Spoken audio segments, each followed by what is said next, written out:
Amendments to the Constitution of the United States. Amendment 1. Congress shall make no law respecting an establishment of religion or prohibiting the free exercise thereof, or abridging the freedom of speech, or of the press, or of the right of the people peaceably to assemble and to petition the government for a redress of grievances. Amendment 2. A well-regulated militia being necessary to the security of a free state, the right of the people to keep and bear arms shall not be infringed. Amendment 3. No soldier shall, in time of peace, be quartered in any house without the consent of the owner, nor in time of war, but in a manner to be prescribed by law. Amendment 4. The right of the people to be secure in their persons, houses, papers, and effects against unreasonable searches and seizures shall not be violated, and no warrants shall issue but upon probable cause, supported by oath or affirmation, and particularly describing the place to be searched and the persons or things to be seized. Amendment 5. No person shall be held to answer for a capital or otherwise infamous crime unless on a presentment or indictment of a grand jury, except in cases arising in the land or naval forces or in the militia, when in actual service in time of war or public danger. Nor shall any person be subject for the same offense to be twice put in jeopardy of life or limb, nor shall be compelled in any criminal case to be a witness against himself, nor be deprived of life, liberty, or property without due process of law, nor shall private property be taken for public use without just compensation. Amendment 6. In all criminal prosecutions, the accused shall enjoy the right to a speedy and public trial by an impartial jury of the state and district wherein the crime shall have been committed, which district shall have been previously ascertained by law, and to be informed of the nature and cause of the accusation, to be confronted with the witnesses against him, to have compulsory process for obtaining witnesses in his favor, and to have the assistance of counsel for his defense. Amendment 7. In suits at common law, where the value in controversy shall exceed $20, the right of trial by jury shall be preserved, and no fact tried by a jury shall be otherwise re-examined in any court of the United States than according to the rules of the common law. Amendment 8. Excessive bail shall not be required, nor excessive fines imposed, nor cruel and unusual punishments inflicted. Amendment 9. The enumeration in the Constitution of certain rights shall not be construed to deny or disparage others retained by the people. Amendment 10. The powers not delegated to the United States by the Constitution, nor prohibited by it to the states, are reserved to the states respectively, or to the people. Amendment 11. The judicial power of the United States shall not be construed to extend to any suit in law or equity commenced or prosecuted against one of the United States by citizens of another state, or by citizens or subjects of any foreign state. Amendment 12. The electors shall meet in their respective states and vote by ballot for president and vice president, one of whom, at least, shall not be an inhabitant of the same state with themselves. They shall name in their ballots the person voted for as president, and in distinct ballots the person voted for as vice president, and they shall make distinct lists of all persons voted for as president, and of all persons voted for as vice president, and of the number of votes for each, which lists they shall sign and certify and transmit sealed to the seat of the government of the United States, directed to the President of the Senate. The President of the Senate shall, in the presence of the Senate and House of Representatives, open all the certificates, and the votes shall then be counted. The person having the greatest number of votes for president shall be the president. if such number be a majority of the whole number of electors appointed, and if no person have such majority, then from the persons having the highest numbers, not exceeding 3 on the list of those voted for as president, the House of Representatives shall choose immediately by ballot the president. But in choosing the president, the votes shall be taken by states. The representation from each state having one vote, a quorum for this purpose shall consist of a member or members from 2/3 of the states, and a majority of all the states shall be necessary to a choice.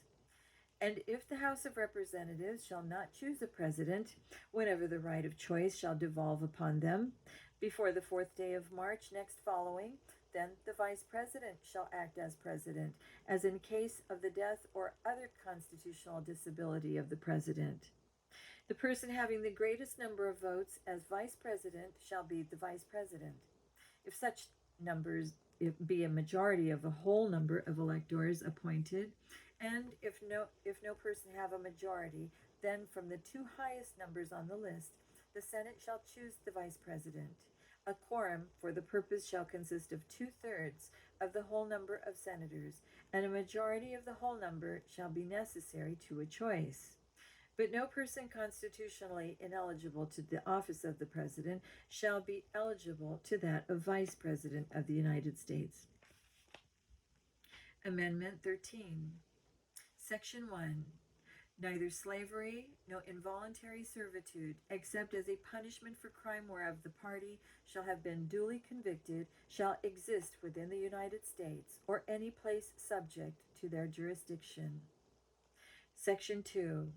Congress shall have power to enforce this article by appropriate legislation. Amendment 14. Section 1. All persons born or naturalized in the United States and subject to the jurisdiction thereof are citizens of the United States and the state wherein they reside. No state shall make or enforce any law which shall abridge the privileges or immunities of citizens of the United States, nor shall any state deprive any person of life, liberty, or property without due process of law, nor deny to any person within its jurisdiction the equal protection of the laws. Section 2.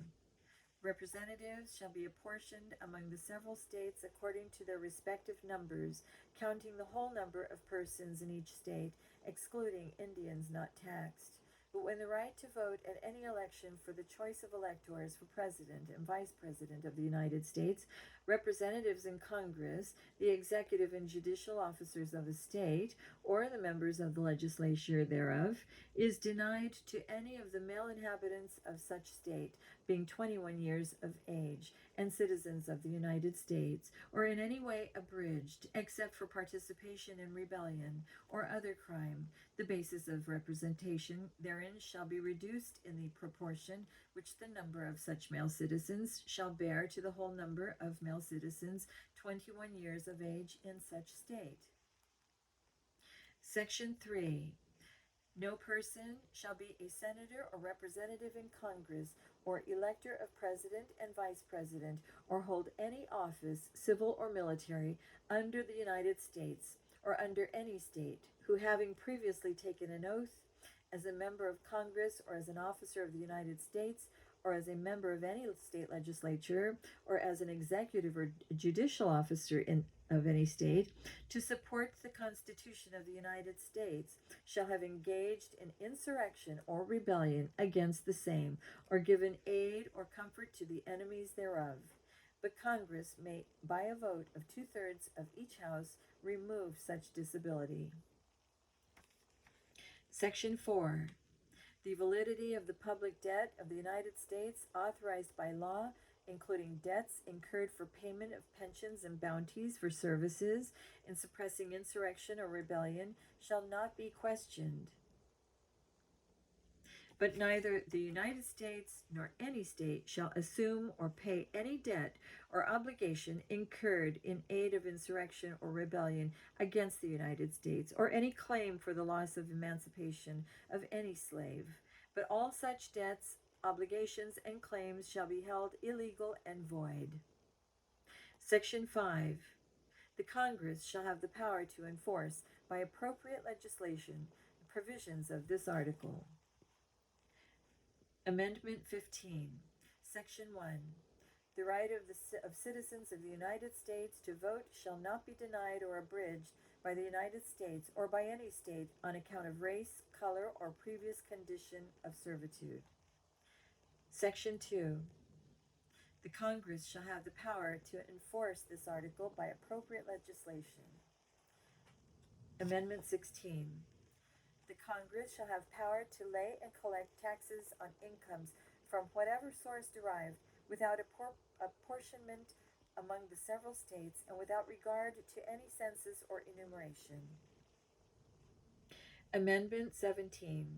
The Senate of the United States shall be composed of 2 senators from each state, elected by the people thereof, for 6 years, and each senator shall have 1 vote. The electors in each state shall have the qualifications requisite for electors of the most numerous branch of the state legislatures. When vacancies happen in the representation of any state in the Senate, the executive authority of such state shall issue writs of election to fill such vacancies, provided that the legislature of any state may empower the executive thereof to make temporary appointments until the people fill the vacancies by election as the legislature may direct. This amendment shall not be so construed as to affect the election or term of any senator chosen before it becomes valid as part of the Constitution. Amendment 18, Section 1. After 1 year from the ratification of this article, the manufacture, sale, or transportation of intoxicating liquors within, the importation thereof into, or the exportation thereof from the United States and all territories subject to the jurisdiction thereof for beverage purposes is hereby prohibited. Section 2. The Congress and the several states shall have concurrent power to enforce this article by appropriate legislation. Section 3. This article shall be inoperative unless it shall have been ratified as an amendment to the Constitution by the legislatures of the several states as provided in the Constitution within 7 years from the date of the submission hereof to the states by the Congress. Amendment 19. The right of citizens of the United States to vote shall not be denied or abridged by the United States or by any state on account of sex. Congress shall have power to enforce this article by appropriate legislation. Amendment 20. Section 1. The terms of the President and the Vice President shall end at noon on the 20th day of January, and the terms of senators and representatives at noon on the 3rd day of January of the years in which such terms would have ended if this article had not been ratified, and the terms of their successors shall then begin. Section 2. The Congress shall assemble at least once in every year, and such meetings shall begin at noon on the 3rd day of January, unless they shall by law appoint a different day. Section 3. If, at the time fixed for the beginning of the term of the President-elect shall have died, the Vice President-elect shall become President. If a President shall not have been chosen before the time fixed for the beginning of its term, or if the President-elect shall have failed to qualify, then the Vice President-elect shall act as President until a President shall have been qualified. And the Congress may by law provide for the case wherein neither a President-elect nor a Vice President shall have qualified, declaring who then shall act as President, or the manner in which one who is to act shall be selected, and such person shall act accordingly until a President or Vice President shall have qualified.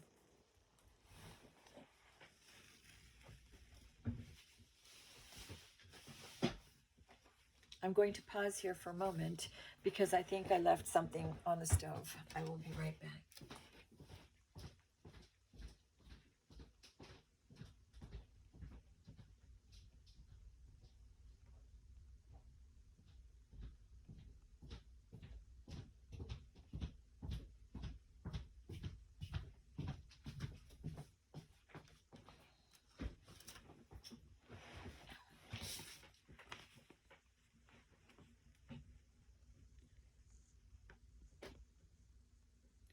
Thank you for waiting.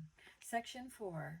The Congress may by law provide for the case of the death of any of the persons from whom the House of Representatives may choose a president whenever the right of choice shall have devolved upon them, and for the case of the death of any of the persons from whom the Senate may choose a vice president whenever the right of choice shall have devolved upon them. Section 5.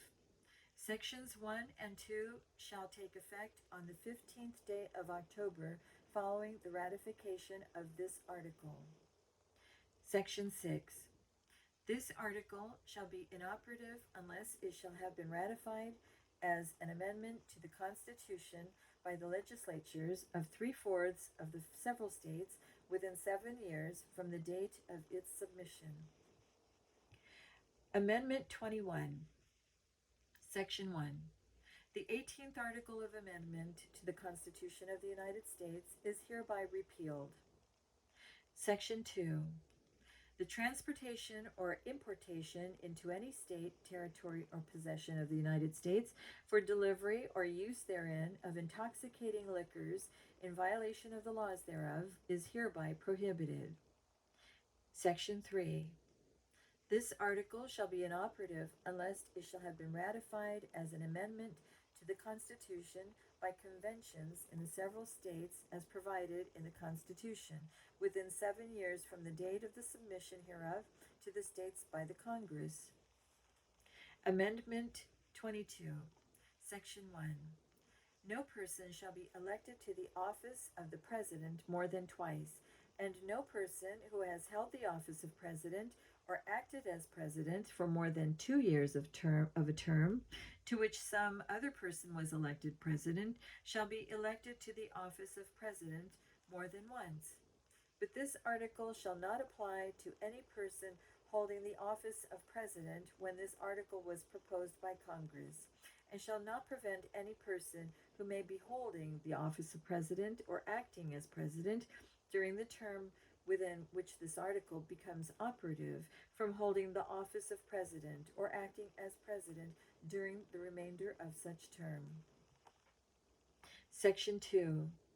This article shall be inoperative unless it shall have been ratified as an amendment to the Constitution by the legislatures of 3/4 of the several states within 7 years from the date of its submission to the state of the by the Congress. Amendment 23. Section 1. The district constituting the seat of government of the United States shall appoint in such manner as Congress may direct a number of electors of President and Vice President equal to the whole number of senators and representatives in Congress to which the district would be entitled if it were a state, but in no event more than the least populous state. They shall be in addition to those appointed by the states, but they shall be considered for the purposes of the election of President and Vice President to be electors appointed by a state, and they shall meet in the district and perform such duties as provided by the 12th article of amendment. Section 2. The Congress shall have power to enforce this article by appropriate legislation. Amendment 24. Section 1. The right of citizens of the United States to vote in any primary or other election for President or Vice President, for electors for President or Vice President, or for Senator or Representative in Congress shall not be denied or abridged by the United States or any state by reason of failure to pay poll tax or other tax. Section 2. The Congress shall have power to enforce this article by appropriate legislation. Amendment 25. Section 1. In case of the removal of the President from office or of his death or resignation, the Vice President shall become President. Section 2. Whenever there is a vacancy in the office of the Vice President, the President shall nominate a Vice President who will take office upon confirmation by a majority vote of both houses of Congress. Section 3. Whenever the President transmits to the President pro tempore of the Senate and the Speaker of the House of Representatives his written declaration that he is unable to discharge the powers and duties of his office, and until he transmits to them a written declaration to the contrary, such powers and duties shall be discharged by the Vice President as acting President. Section 4. Whenever the Vice President and a majority of either the principal officers of the executive departments or of such other body as Congress may by law provide transmit to the President pro tempore of the Senate and the Speaker of the House of Representatives their written declaration, and the President is unable to discharge the powers and duties of his office, the Vice President shall immediately assume the powers and duties of the office as acting President. Thereafter, when the President transmits to the President pro tempore of the Senate and the Speaker of the House of Representatives his written declaration that no inability exists, he shall resume the powers and duties of his office unless the Vice President and a majority of either the principal officers of the executive department or of such other body as Congress may by law provide transmit within 4 days to the President pro tempore of the Senate and the Speaker of the House of Representatives their written declaration that the President is unable to discharge the powers and duties of his office. Thereupon, Congress shall decide the issue, assembling within 48 hours for that purpose, if not in session.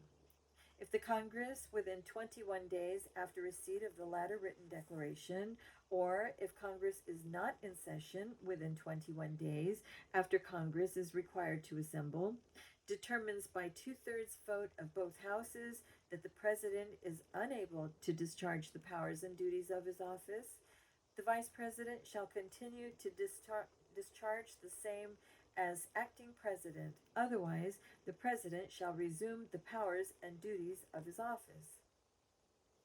Amendment 26. Section 1. The right of citizens of the United States who are 18 years of age or older to vote shall not be denied or abridged by the United States or by any state on account of age. Section 2. The Congress shall have power to enforce this article by appropriate legislation. Amendment 27. No law varying the compensation for the services of the senators and representatives shall take effect until an election of representatives shall have intervened. And that is it. I'll read what's on the back flap here.